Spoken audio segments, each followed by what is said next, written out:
Offshore companies can be a very powerful tool to streamline international operation, reduce tax liability, and protect your assets. However, it is very important to keep in mind some of legal considerations that are involved. So today we're going to talk about exactly what is an offshore company and some of the key aspects and considerations that you need to note in order to determine whether an offshore company is a good fit for your business needs. Hello, my name is Natalia Rincon, and I'm a Research and Development Associate at Nomad Capitalist. We specialize in offshore solutions tailored specifically for your business and personal needs. And today, we're going to dive deeper into what exactly is an offshore company. So first off, we should go over the basics. An offshore company basically is just a company that is incorporated outside of the jurisdiction where the owner resides. So for example, if you're a UK resident and you incorporate a company in the US, that is also considered an offshore company. Furthermore, offshore companies usually employ staff and management outside its country of incorporation. However, this does not mean that your offshore company cannot conduct business and banking within its country of incorporation. But keep in mind that depending on the tax system, it will likely be taxed on any in-ground operations that are performed. So basically, an offshore company can be, along with your personal tax residence, one of the key aspects for your offshore planning strategy. Basically, an offshore company, along with your personal tax residence, can be the cornerstone of your offshore strategy that can lower or even eliminate your tax liability. Let's give an example.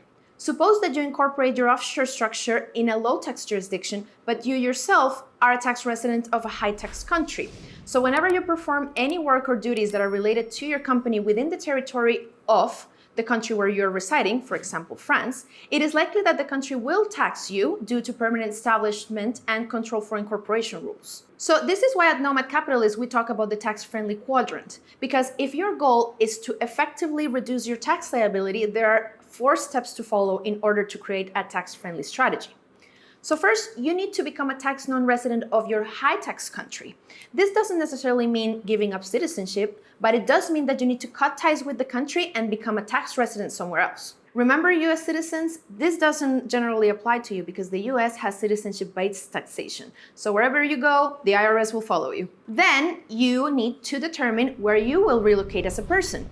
And depending on where you establish your residence, your company may or may not be taxed depending on the tax regime. Hence why it's very important to take personal matters into consideration as well.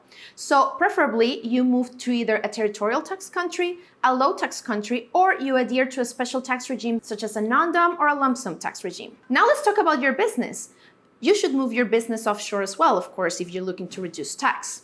So depending on what type of business you own, it will be likely easier or harder to relocate parts of the business or the entirety of it.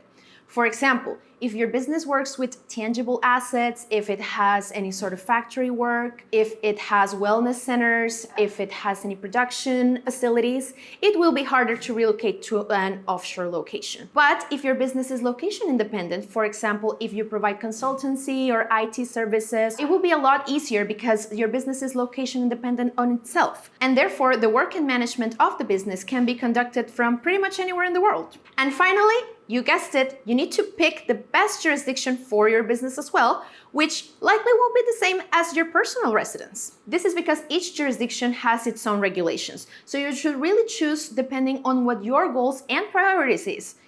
Sometimes it can be tax optimization, but sometimes it can also be being more efficient on your offshore operations or even asset protection.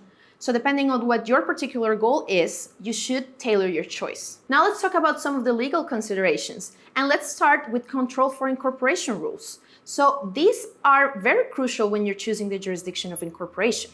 The reason being that in countries with no control for incorporation rules, as long as you don't create either a tax nexus or a permanent establishment of a non-resident company, you won't pay any tax. So what exactly is a permanent establishment? Or what exactly does a permanent establishment constitute as? Well, it basically means where you conduct the business. So it can go from making managerial decisions, having agents or employees, or even staff that perform duties for the company. But it can also be, for example, having warehouses or tangible assets within a specific country.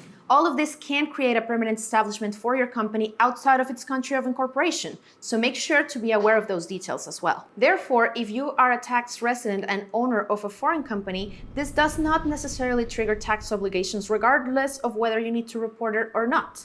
Tax would only be due if you trigger a permanent establishment or if your company becomes a tax resident in the country where your personal residence is. For example, Switzerland as a country offers many advantages for incorporating an offshore company.